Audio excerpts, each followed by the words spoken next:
क्या हुआ तो इसमें किसी परीक्षा में 80% हिंदी में पास हुआ है और 85% गणित में पास हुआ है तथा 75% दोनों सब्जेक्ट में पास हुआ है, तो फेल का प्रतिशत बताना है। तो सबसे पहले लिखेंगे हिंदी बराबर, मैंने एच बराबर कितना है और मैथ बराबर कितना है।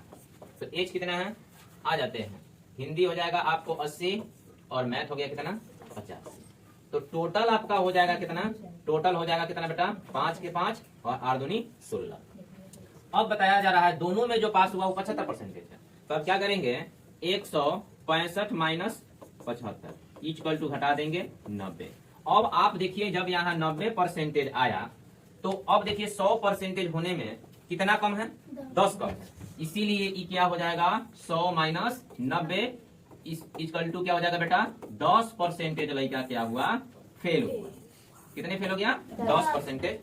और इसके बाद में कह रहा है एक गांव की जनसंख्या कितना है 8000 है, लिख दो जनसंख्या कितनी 8000। यदि प्रति वर्ष 10% वृद्धि होता है तो जोड़ा जाता है, किसमें जोड़ेंगे परसेंटेज में। परसेंटेज कितना होता है 100 होता है, 100 में 10 जोड़ दो कितना हो जाएगा 110। वृद्धि हुआ है 2 वर्ष तक बढ़ेगा तो क्या करेंगे 110 2 का लिख देंगे।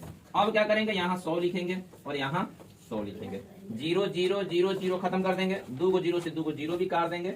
80 गुने 11 121 इक्वल टू क्या हो जाएगा, यहाँ पर पहले 0 का 0 दे दो, 8 कम 8 8 दूनी 16 8 कम 8 9, ये आपका आंसर हो गया। तो बताइए किसको किसको समझ में आया, सबको समझ में आया।